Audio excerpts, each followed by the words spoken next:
എല്ലാവർക്കും നമസ്കാരം. ത്രിമധുരത്തിലേക്ക് വീണ്ടും സ്വാഗതം. കൃഷ്ണാനുഭവങ്ങൾ പറഞ്ഞ് നമ്മൾ മുന്നോട്ട് പോവുകയാണ്. നിങ്ങൾക്ക് നമ്മുടെ വാട്സപ്പ് ഗ്രൂപ്പിൽ അംഗമാവാൻ യൂട്യൂബിൽ ജോയിൻ ബട്ടണിലൂടെ വരിക. വാട്സപ്പ് ഗ്രൂപ്പിലെത്താം. ഒരുപാട് കാര്യങ്ങളും എല്ലാം നടക്കുന്ന ഗ്രൂപ്പാണ്. ഇനി ഇന്നത്തെ അനുഭവങ്ങൾ പറഞ്ഞുതരാം. ഒരു ചേച്ചി അയച്ചു എന്നാണ്, ആലപ്പുഴയിൽ നിന്നാണ്. എൻ്റെ ഹസ്ബൻഡിന് 2008 ഒരു ആക്സിഡൻ്റ് ഉണ്ടായി. ഒരു കാലിൻ്റെ തുടയെല്ല് വട്ടമൊടിഞ്ഞുപോയി. കൈ രണ്ടും ഒടിഞ്ഞു. ആലപ്പുഴ മെഡിക്കൽ കോളേജിൽ ചികിത്സിച്ചു. കാലിൽ കമ്പിയിട്ടു. കാല് പഴുത്തു. കാലിൻ്റെ എക്സ്റേ എടുത്തപ്പോൾ തുടയെല്ലിൻ്റെ സ്ഥാനത്ത് പഴുപ്പ് മാത്രമാണ് ഉണ്ടായിരുന്നത്. ഞങ്ങൾ എന്തു ചെയ്യും? എത്ര വേദന വന്നാലും അടക്കി പിടിക്കുന്ന ഹസ്ബൻഡിൻ്റെ കണ്ണിൽ നിന്നും കണ്ണുനീർ വരുന്നത് സഹിക്കാവുന്നതിലും അപ്പുറമായിരുന്നു. അപ്പോഴെല്ലാം ഞാൻ പറയും, ഭഗവാനുണ്ടല്ലോ. ഒരു ദിവസം വിഷമിച്ചു കിടന്നപ്പോൾ എൻ്റെ കണ്ണൻ എൻ്റെ അരികിൽ എന്നോട് വന്ന് പറയുകയാണ്, എന്തിനാ വിഷമിക്കുന്നത് എന്ന്. ഞാനില്ലേ കൂടെ.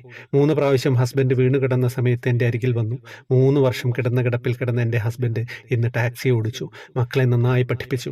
മോൻ ഡോക്ടറാവാൻ പഠിക്കുന്നു, മോള് വിദേശത്ത് പഠിക്കുന്നു. ഹസ്ബൻഡ് മാത്രമായിരുന്നു വീട്ടിൽ ജോലിക്ക് പോയിരുന്നത്. ഒരു വരുമാനവും ഇല്ലാതിരുന്നിട്ടും ആരോടും കൈനീട്ടേണ്ട അവസ്ഥ ഭഗവാൻ ഉണ്ടാക്കിയില്ല. അമ്പലപ്പുഴ ഭഗവാന്റെ അടുക്കൽ എല്ലാ മാസവും പോവും. ഗുരുവായൂരപ്പൻ എന്നും അവിടെ പാൽപ്പായസം കുടിക്കാൻ ഉച്ചപൂജയ്ക്ക് വരാറുണ്ടല്ലോ. ഇന്ന് ഞങ്ങൾക്ക് എല്ലാം ഭഗവാനാണ്. ഹരേ കൃഷ്ണ. മനസ്സിൻ്റെ ഉള്ളിൽ നിന്നാണ് അനുഭവങ്ങൾ വരിക.